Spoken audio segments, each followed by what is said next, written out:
A very good morning, all of you.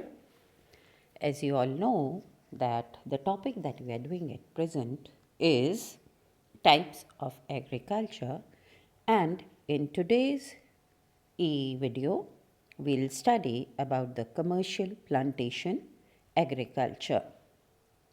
हम अभी विभिन्न प्रकार की विश्व में प्रचलित कृषि व्यवस्थाओं का अध्ययन कर रहे हैं और आज के वीडियो में हम व्यापारिक रोपण या बागाती कृषि का अध्ययन करेंगे। व्यापारिक बागाती कृषि व्यवस्था या कमर्शियल प्लांटेशन एग्रीकल्चर सिस्टम। इस कृषि व्यवस्था का विकास समशीतोष्ण कटिबंधीय देशों को निर्यात करने के उद्देश्य से उष्ण आर्द्र कटिबंधीय देशों में उपनिवेशवाद के दौरान किया गया।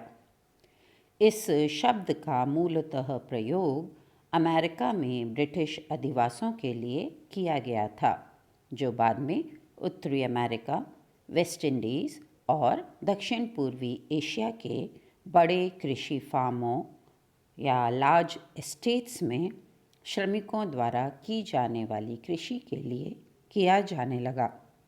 श्रमिक बड़े कृषि फार्मों में उन फार्म्स के मालिकों और प्रबंधकों के नियंत्रण में रहकर कृषि करते थे। इस प्रकार की जो व्यापारिक बागाती कृषि है वह विश्व के उष्ण आर्द्र क्षेत्रों में जैसे कि Malaysia, Indonesia, India, Sri Lanka, Mauritius, Fiji, the western island nations, Cuba, west and east Africa, Brazil, Philippines में मुख्यतः की जाती है। इस मानचित्र में आप देख सकते हैं कि दोनों गोलार्धों में उष्ण आर्द्र जो क्षेत्र हैं वहाँ पर जो ये ब्लैक शेडेड डॉट्स हैं, ये black shaded areas plantation agriculture के एरियाज़ हैं। इस कृषि व्यवस्था में जो मेजर क्रॉप्स का कमर्शियल एग्रीकल्चर किया जाता है वे हैं रबर के बेसिक एरियाज़ हैं मलेशिया, इंडोनेशिया और थाईलैंड। चाय या टी श्रीलंका, भारत और दक्षिण चीन में। कोकोनट या नारियल फिलीपींस और साउथ इंडिया में। गन्ना या शुगर केन जो कि बेसिकली आइलैंड नेशंस में क्यूबा, मॉरिशस, ब्राज़ील, पूर्वी अफ्रीका, इनमें गन्ने का प्लांटेशन एग्रीकल्चर होता है। केला या बनानास जो कि वेस्टर्न आइलैंड नेशंस जो पैसिफिक ओशन में जो आइलैंड नेशंस हैं उनमें। Costa Rica, हॉन्डुरास, Nicaragua. Coffee Brazil, Colombia और साउथ इंडिया में। कोको ब्राज़ील और घाना में। ये जो मेजर क्रॉप्स हैं पाम ऑयल, ये जो मेजर क्रॉप्स हैं इनका प्लांटेशन में प्लांटेशन एग्रीकल्चर में बड़े बड़े प्लांटेशंस में कमर्शियल पर्पस के लिए इनका प्रोडक्शन किया जाता है। व्यापारिक बागाती कृषि व्यवस्था की हम अब प्रमुख विशेषताओं का अध्ययन करेंगे। बड़े बड़े फार्मों पर कृषि की जाती है। ये जो फार्म्स होते हैं इनका एवरेज जो साइज़ होता है वो 100 हेक्टेयर्स से ऊपर होता है और इन बागानों को एस्टेट्स कहा जाता है। एक फसल या शस्य की कृषि होती है। अभी जैसे हमने देखा कि हर एरिया के अपने स्पेशलाइज्ड क्रॉप्स हैं। केला कैरिबियन आइलैंड्स और मध्य अमेरिका में होता है। कॉफ़ी ब्राज़ील, कोलंबिया में है। चाय श्रीलंका, चीन और भारत का जो असम रीजन है वो अपने टी एस्टेट्स के लिए विश्व विख्यात है। इस तरीके से एक पर्टिकुलर क्रॉप की बड़े बड़े एस्टेट्स में एग्रीकल्चर होता है। फसल या शस्य का विशिष्टीकरण पाया जाता है। एक पर्टिकुलर क्रॉप उन बड़े बड़े एस्टेट्स में प्रोड्यूस किया जाता है और वो पूरा एरिया उस पर्टिकुलर सिंगल शस्य या क्रॉप के लिए स्पेशलाइज्ड होता है।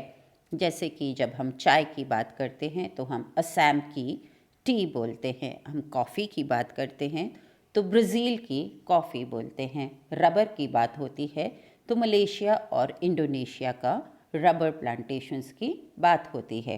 तो इस तरीके से एक पर्टिकुलर एरिया में एक पर्टिकुलर क्रॉप का स्पेशलाइजेशन या फसल का विशिष्टीकरण पाया जाता है। फसलों का रोपण किया जाता है, उन्हें बीजों द्वारा नहीं बोया जाता है। ये एक यहाँ की स्पेशलाइज्ड जो प्लांटेशंस हैं उनका ये एक स्पेशल पद्धति है, कृषि पद्धति। वे बीज नहीं बोते हैं, पहले नर्सरी में पौधे उगाए जाते हैं और फिर जो अच्छी क्वालिटी के और सही पौधे होते हैं उन पौधों को नर्सरी से हटा करके और फिर खेतों में रोपण किया जाता है, जिससे कि वो जो फार्मर्स हैं या जो एस्टेट ओनर्स हैं वो उस प्रोडक्शन की क्वालिटी को मेंटेन कर पाते हैं।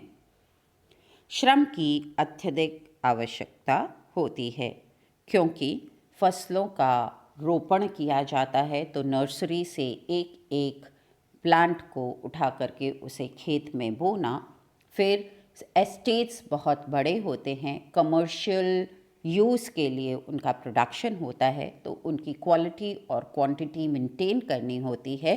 तो इसलिए ये जो प्लांटेशन कमर्शियल एग्रीकल्चर है ये बहुत अधिक लेबर इंटेंसिव होता है और इन प्लांटेशन एस्टेट्स में जनरली लोकल लेबर का यूज़ किया जाता है।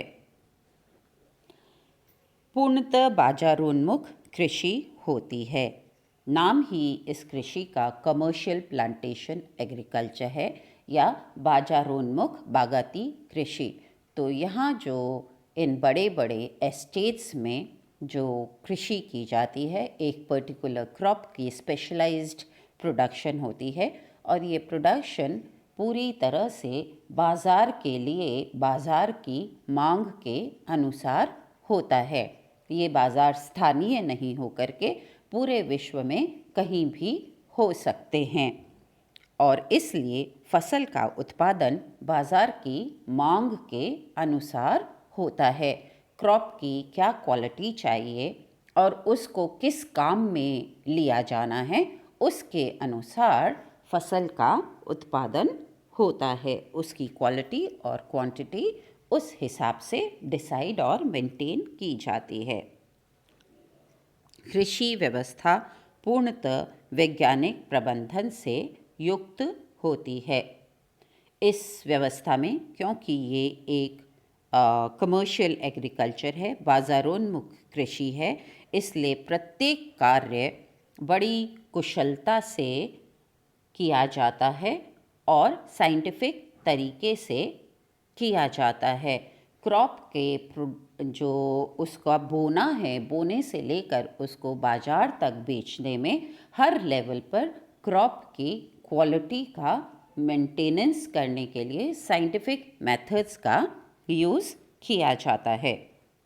रासायनिक उर्वरकों, उन्नत बीजों और कीटनाशकों का प्रयोग होता है। बड़े बड़े एस्टेट्स हैं, उन पर एक ही पर्टिकुलर क्रॉप का स्पेशलाइज्ड प्रोडक्शन हो रहा है तो फिर फसल के लिए जो मृदा का उपयोग हो रहा है उस मृदा में कुछ न्यूट्रिएंट्स की कमी हो जाती है तो उस न्यूट्रिएंट के बैलेंस को मेंटेन करने के लिए केमिकल फर्टिलाइज़र्स का उपयोग किया जाता है और क्योंकि हमको प्रोड्यूस की क्वालिटी मेंटेन करनी है तो जो बीज होते हैं वो उन्नत प्रकार के प्रोसेस्ड सीड्स को यूज़ किया जाता है और फिर उन प्लांट्स को नर्सरीज से लेकर के खेतों में रोपा जाता है और क्योंकि एक ही पर्टिकुलर फसल 100 हेक्टेयर या उससे बड़े एस्टेट्स में बोई जा रही है तो बीमारी का खतरा ज़्यादा रहता है और इस तरीके से फसल को उस बीमारी या उन कीड़ों और जीवों से बचाने के लिए कमर्शियल पेस्टिसाइड्स, केमिकल पेस्टिसाइड्स का उपयोग किया जाता है।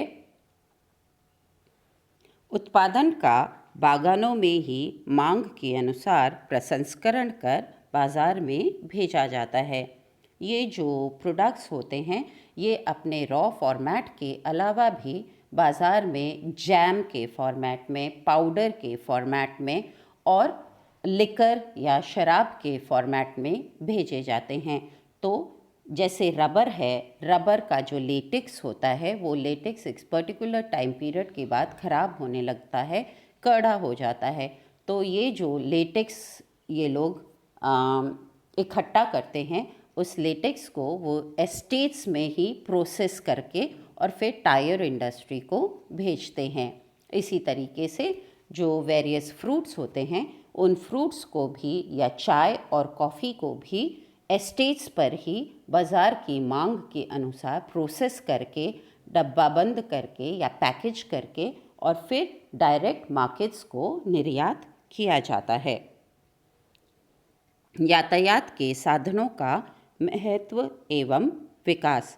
फार्म बहुत बड़े होते हैं इसलिए उसमें उपज को इकट्ठा करने हेतु इंटरनली यातायात साधनों का एस्टेट में विकास किया जाता है। जैसे मैंने अभी कहा रबर का जो लेटेक्स होता है वो एक पर्टिकुलर टाइम पीरियड में उसकी प्रोसेसिंग आवश्यक होती है।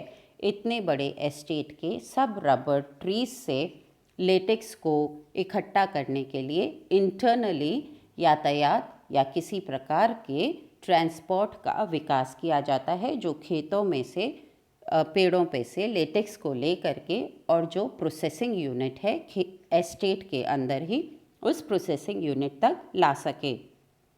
और फिर क्योंकि ये जो प्रोडक्शन है वो टोटली मार्केट बेस्ड प्रोडक्शन है तो फिर जो प्रोडक्ट है उसको मार्केट तक भेजने के लिए भी ट्रांसपोर्ट डेवलप्ड होना चाहिए। और जैसा कि हमने शुरू में ही कहा कि ये प्रोडक्शन निर्यात के लिए होता है, उष्णकटिबंधीय क्षेत्रों में प्रोड्यूस किया जाता है और समशीतोष्ण कटिबंधीय क्षेत्रों में भेजा जाता है। तो इसलिए ट्रांसपोर्ट डेवलपमेंट बहुत आवश्यक है और ट्रांसपोर्ट डेवलप होता है। राजनीतिक व्यवस्था में परिवर्तन से बागाती कृषि व्यवस्था में भी परिवर्तन आ रहा है। अब उपनिवेशवाद खत्म हो गया है और वर्ल्ड ग्लोबलाइजेशन की ओर बढ़ रहा है। हम एक ग्लोबल विलेज में कन्वर्ट हो गए हैं जहाँ की संचार प्रणाली से पूरा विश्व मिनटों में हम कहीं भी एक दूसरे से संपर्क कर सकते हैं। हमें सबकी इन्फॉर्मेशंस अवेलेबल है। इस कारण जो विश्व की जो विभिन्न प्रकार की ट्रेड और पॉलिटिकल कंडीशंस में परिवर्तन हुआ है उससे बागाती कृषि में भी परिवर्तन हो रहे हैं। विश्व व्यापार प्रतिरूप में परिवर्तन से बागाती फसलों के विपणन स्वरूप में भी परिवर्तन हो रहा है।